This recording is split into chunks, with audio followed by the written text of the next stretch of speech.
उत्तर भारत के एक शांत और सुंदर गांव सरगवा में एक साधारण लेकिन आदर्श परिवार रहता था, राजेंद्र और मीरा का। राजेंद्र गांव के स्कूल में अध्यापक था और मीरा घर संभालती थी। दोनों की शादी को 15 साल हो चुके थे। 2 बच्चे थे, नीलम और शुभम। बाहर से देखने पर यह परिवार एकदम संतुलित लगता था, लेकिन भीतर एक सन्नाटा था जो धीरे धीरे दीवारों पर दरारें छोड़ रहा था। मीरा अक्सर चुप रहती थी।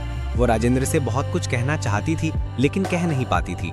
और राजेंद्र सोचता था, मीरा हमेशा शांत क्यों रहती है, क्या वो खुश नहीं है? लेकिन जब पूछता हूं तो कहती है सब ठीक है। 2 अलग अलग दुनियाएं। राजेंद्र का दिन सुबह जल्दी शुरू होता।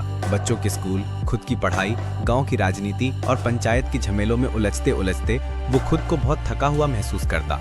मीरा दिन भर घर के कामों में लगी रहती। वो सिर्फ खाना नहीं बनाती थी, बल्कि पूरे परिवार के सुख दुख की चुपचाप देखभाल करती थी। बच्चों की पढ़ाई, कपड़े, बुजुर्ग सास ससुर की सेवा, उसका जीवन एक अनदेखी तपस्या था। राजेंद्र को लगता, मैं कितना काम करता हूँ, मीरा को चाहिए कि मेरी सराहना करे। और मीरा सोचती, मैं सबका ख्याल रखती हूँ, राजेंद्र को एक बार भी नहीं दिखता कि मैं भी थकती हूँ। यहीं से शुरू हुई वो चुप्पी जो एक दिन बहुत बड़ा शोर बन गई। गलतफहमियों की बारिश। एक शाम जब बारिश हो रही थी, राजेंद्र स्कूल से लौट कर आया। उसके कपड़े भीगे हुए थे और मन चिड़चिड़ा। उसने आते ही आवाज लगाई, मीरा, चाय मिलेगी? मीरा रसोई में बच्चों का खाना बना रही थी। वो तुरंत चाय नहीं ला पाई। राजेंद्र झल्ला गया, तुम्हें अब मेरी जरूरत महसूस नहीं होती ना? मीरा चुप रही। कुछ देर बाद उसने चाय लाकर रख दी और बस इतना कहा, आप हमेशा यही क्यों सोचते हैं कि मैं कुछ नहीं करती? राजेंद्र को ये ताना जैसा लगा। वो गुस्से से बोला, तो अब जवाब देने लगी हो?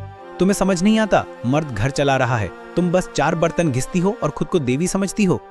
मीरा की आंखों में आंसू आ गए, लेकिन उसने कुछ नहीं कहा।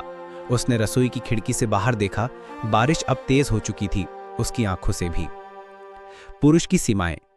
राजेंद्र को लगता था कि वो सब कुछ कर रहा है, कमाई, बच्चों की पढ़ाई, सामाजिक प्रतिष्ठा, फिर भी मीरा खुश क्यों नहीं है?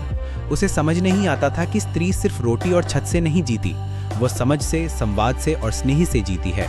मीरा को साड़ी नहीं चाहिए थी, उसे चाहिए था कि राजेंद्र कभी उसके पास बैठकर पूछे, तुम थकी तो नहीं, कुछ कहना चाहती हो? राजेंद्र सोचता, मैं पुरुष हूँ, मैं भावना में क्यों महूं? मीरा सोचती, मैं औरत हूँ, मेरे बिना भावनाओं के मैं क्या हूँ? तीसरा मोड़, एक मेहमान। एक दिन गांव में मीरा की पुरानी सहेली रमा आई। रमा अब शहर में रहती थी और एक सामाजिक संस्था में काम करती थी। उसने मीरा से पूछा, तू इतनी शांत क्यों रहती है? तू राजेंद्र से बातें नहीं करती? मीरा बोली, वो सुनते कहाँ हैं? मैं बोलती भी हूँ तो उन्हें लगता है मैं शिकायत कर रही हूँ। रमा ने मुस्कुरा कर कहा, मीरा, मर्द स्त्रियों की भाषा नहीं समझते जब तक हम उन्हें सिखाएं नहीं। वो सोचते हैं कि औरतों की चुप्पी मतलब सब ठीक है, जबकि चुप्पी सबसे बड़ी चीख होती है। उस रात मीरा बहुत सोचती रही, क्या वाकई वो सिर्फ सहन करती रही है? क्या उसने कभी राजेंद्र को अपने मन की पूरी बात बताई?